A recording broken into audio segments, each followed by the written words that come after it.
الحمد لله رب العالمين والصلاة والسلام على أشرف الأنبياء والمرسلين سيدنا ومولانا محمد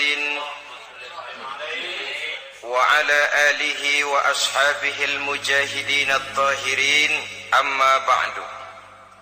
Saudara-saudara kaum muslimin seiman dan sekeyakinan yang berbahagia, di hatimu dicampakkanlah penyakit wahan. Sahabat kemudian bertanya, wa mal wahnu ya Rasulullah, apakah penyakit wahan itu ya Rasul? Beliau menjawab, hubbud dunya wa karahiyatul maut. Penyakit wahan itu tidak lain hubbud dunya wa karahiyatul maut, terlalu cinta kepada dunia dan terlalu takut kepada mati, materialistis dan takut resiko. Dua penyakit inilah yang menyebabkan walaupun umat ini mayoritas tapi dipermainkan oleh yang minoritas. Walaupun dia golongan terbesar tapi nasibnya seperti makanan di atas meja makan. Dari segala macam penjuru mau menghantam dia. Saudara-saudara kaum muslimin yang berbahagia, ini merupakan analisa sosial bahwa pada satu saat nanti akan terjadi di tengah-tengah umat di mana kita dihantam dan diserbu dari segala macam penjuru. Akidah didangkalkan, peradaban dan kebudayaan dirusak, makanan dan minuman diracuni, pakaian ditelanjangi dan lain sebagainya, sampai kita melepaskan nilai Islam yang kita cintai ini. Kondisi sosial ini satu saat akan datang kepada kita. Demikian analisa dan peringatan dari Rasulullah sallallahu alaihi wasallam. Marilah sekarang kita melihat, adalah benar bahwa di zaman sekarang kita insya Allah tidak akan mengalami perang Badar sehebat yang pernah dialami oleh Rasul dan para sahabatnya. Tetapi sesungguhnya perang yang kita hadapi di zaman sekarang ini tidak kalah hebatnya dengan perang Badar, tidak kurang dahsyatnya dengan perang Uhud, tidak kurang ngerinya dari perang Khandaq.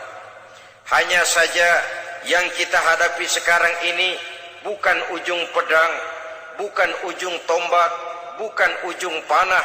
Yang kita hadapi sekarang ini adalah perang akidah, perang ideologi, perang mempertahankan keyakinan. Yang kalau kita kalah sekarang, kita memang masih beragama. Tetapi anak kita, cucu kita, generasi yang akan hidup 5, 10, 20, 30 tahun yang akan datang, wallahu a'lam bissawab. Islam, saudara-saudaraku, tidak mungkin hilang dari dunia. Tetapi tidak mustahil Islam gulung tikar dari desa kita. Tidak mustahil Islam gulung tikar dari kampung dan kota kita, jikalau kita tidak menjaganya, jikalau kita tidak memeliharanya, bahkan jikalau kita tidak mewariskannya kepada anak-anak kita, generasi yang akan datang. Marilah kita mengingat sejenak bagaimana Islam di Spanyol yang pernah jaya, pernah mewarnai daratan Eropa, dan yang sekarang hanya sekedar tinggal ceritanya saja. Ini pernah diperingatkan oleh Rasul dalam satu hadis, sayati ala ummati zamanun la yabqal Islam illa ismun wala minal Quran illa rasmun. Akan datang satu masa di tengah umatku di mana pada masa itu Islam ada tapi hanya tinggal sekedar namanya saja, dan Quran pun ada tapi cuma sekedar tinggal tulisannya saja. Apabila kita tidak mewariskan ini kepada generasi yang akan datang, maka serbuan-serbuan dari berbagai macam penjuru dari hari ke hari semakin kita rasakan kehebatannya. Tidak mustahil sejarah Spanyol akan terjadi di desa kita, akan terjadi di kampung kita, akan terjadi di kota kita.